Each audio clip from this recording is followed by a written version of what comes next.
Welcome back, everybody, to A Bite with E. So excited to have you here. I have a wonderful special guest with me today. This is Luann Alemao, and she is in town all the way from Iowa. In LA, we are in her hotel room right now, enjoying some wonderful conversation about the blue zones. What are the blue zones? They're the 5 areas of the world that National Geographic and their explorers found longevity, where the longest living, healthiest people live. There's large pockets of centenarians, the largest pockets in the world. I love the blue zone slogan, the live longer, better. Because it's like they're not just living till they're 100 in a nursing home and dying. They're and being thriving. depressed. They're thriving. They're thriving. So let's go through each of the blue zones based on one food that relates to them. And so we have a fun little bag, little blue zones bag right here. And we're going to start with, why don't you start us off? Okay, we'll start off with olive oil. And typically we probably think of Italy. Olive oil is used to drizzle on top of food as well as to cook the food. Mediterraneans all love their olive oil. And speaking of Mediterraneans, another olive oil user and user of this wonderful cucumber is Greece. Where I'm from. My family's Greek.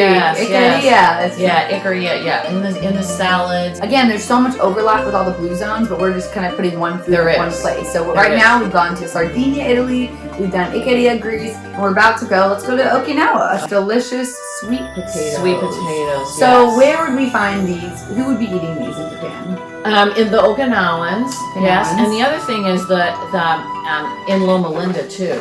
The Seventh-day Adventist these are primarily plant-based people. Only 5% animal products, 95% plants, and so you would find them in their casseroles, in their dishes too as well. So you've got Okinawa, we've got Loma Linda, California, and Loma Linda also is known for their California nuts and avocados. Yes, big snack. It's my snack of the day. It's just to grab a handful of nuts. And then we've got these healthy fats in this avocado, which I would say would be mostly in maybe more in Nicoya Peninsula. Yes, and also Loma Linda. And Loma Linda. So we have a little foray. We're kind of using a good little transition into each food. Each place. Sure. They overlap. Good last one I think to talk about is the black beans. There's beans, eat your beans. Beans, everywhere. Greens, fruits, and nuts is the mantra. Yes. We're talking about legumes, pulses, black beans, black-eyed peas, lentils, split peas, lima beans, kidney beans, garbanzo beans. Those are the kinds of beans that we're talking about. It's a good bean test. Take your bean test. How many beans can you name? Start now. You already heard them all, so just memory at this point. Yes. So these are all some examples of the foods of the blue zones. So we are both passionate about the blue zones, but Luann is honestly totally an expert in this. She discovered the blue zones 11 years ago. Yes, over a decade, and she brought it to her hometown. And that is a big deal to be a blue zone status city because there's only 5 original blue zones areas of the world, and now we have all these blue zone cities that are implementing these principles. So why don't we talk about these 9 principles that all the blue zones kind of adhere to? The idea that Dan found when he did his research with National Geographic, found all 5 blue zones. There's 9 things. The Power 9. Okay, why don't you start us off? What's one of the Power 9 things? Well, move naturally. Move naturally. So that means not necessarily going to a gym. It means to design your day for movement. So you're gonna walk to the store, you're gonna walk to church, you're gonna walk to your friends or ride your bike. And then I love Plant Slant. That is most of these blue zones. One of them, like we mentioned, Loma Linda, vegan. But all of the other 4 are very heavily plant-based. Yes. So plant-based. As you can tell, all the things that we showed were plants, and that is a huge part of the blue zone lifestyle. It's not because they're trying not to eat. It's just the way they naturally live. 95% plants and only 5% meat. And people ask me, what does that look like? It means that they have meat if they do eat animal products about 3 times a month. The way they flavor their food is with spices and herbs. I grow as many herbs as I can, everything that can grow. And so then you can just go out to your garden, snip it off, and bring it in and put it in the food. Nothing adds flavor more to the food, plus antioxidant. They also eat until they're 80% full. Eat ara atu bien. Hari hachi bu. Hara Hachi Boo. You heard it here the right way and the wrong way. Yeah, don't I've got the stuff expert. yourself. Don't stuff yourself. Just eat till 80% full.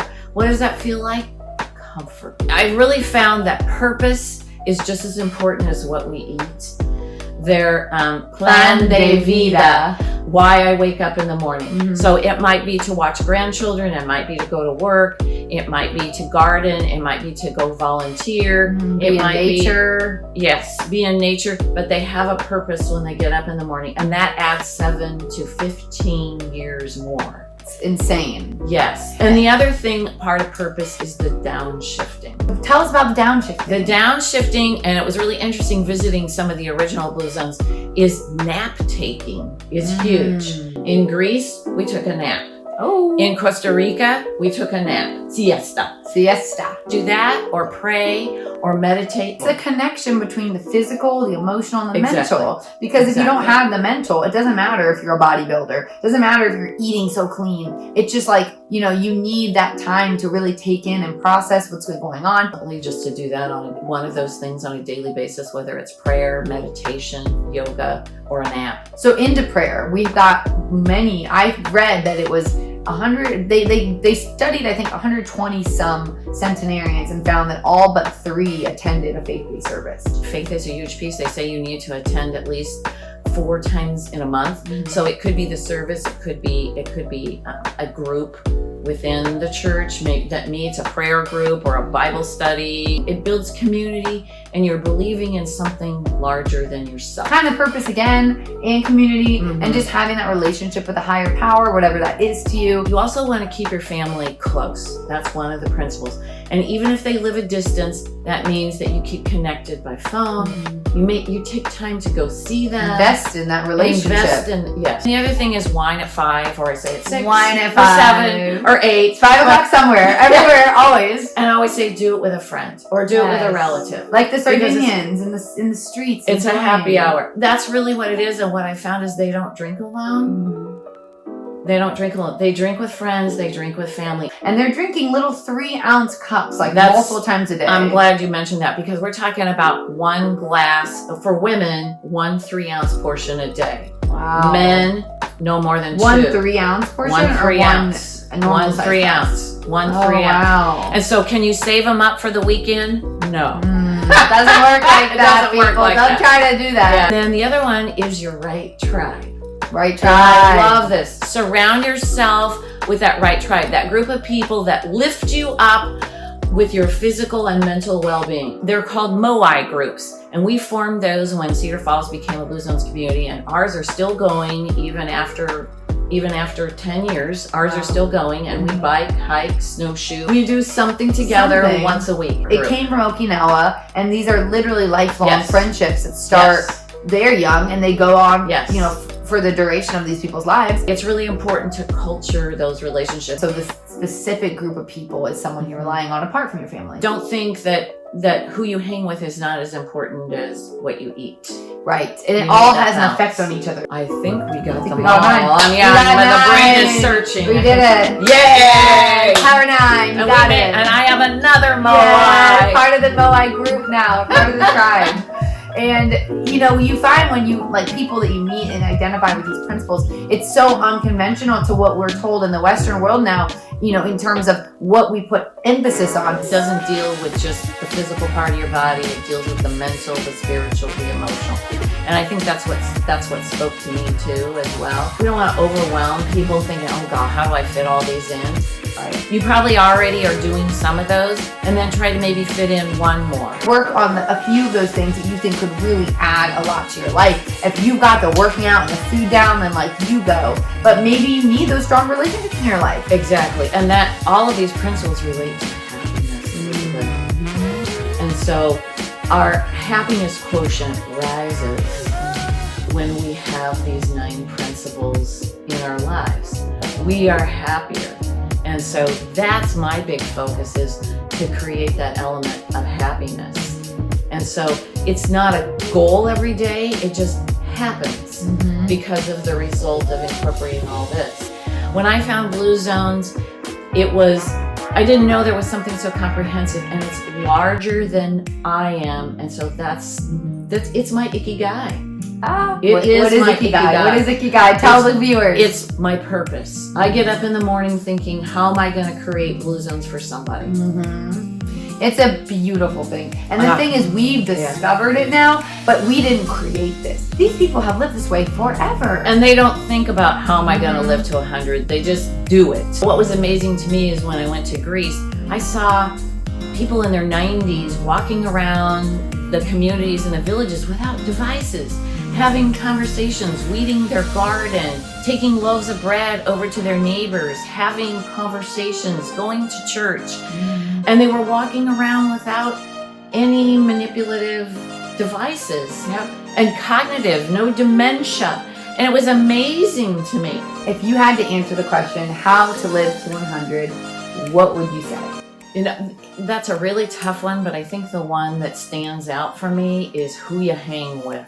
And that may be who you're married to, who your partner is, or your friends that you keep, because we know that that's just as important as what you eat, and you can be that circle of influence for them on the other principles of blue zones. So we know that if most of your friends are obese, that you have a 150% chance of becoming obese. And so who you hang with can lift you up mentally and emotionally. Who you're married to, who your partner is, can add 2 to 3 years to your life if it's a thriving, healthy relationship.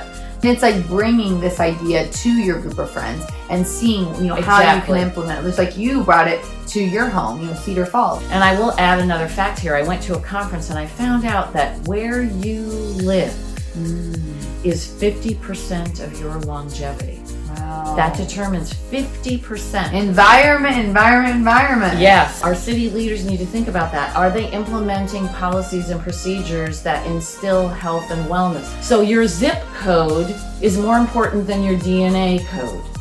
It's crazy. You literally need to repeat that. Your zip code is more important than your DNA code, is what we're finding in research. So where you choose to live, are they implementing policies and procedures that instill health and wellness? Can you walk? Can you bike? And you did all that. You implemented all that. Well, that's the other thing. The work in progress. It's exactly. Always. Because just because you're a blue zone study doesn't mean the work stops. Right. I'm constantly working on increasing our blue zones awareness and status. Constant. But it is such an incredible thing what you have done so far there in Cedar Falls. I mean, making it go from 85 to 120 plus miles of bike trails and walking trails. Having the restaurants offer healthier options, starting these Moai groups, like all these things that you've been doing.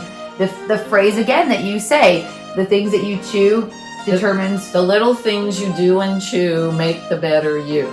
Little things you do and chew make the better you. It's easy. It rolls off the tongue. I love it. But Luann, I want to thank you again so much for being here today. Thank you, Elizabeth. It's been a always pleasure. wonderful. It's been a pleasure. Making a new friend, Making a new friend increases the happiness. It does. I'm pretty happy. I love it. And so I invite all of you now to go out and get off your screen and get into the real world and make some new friends and enjoy the rest of your day.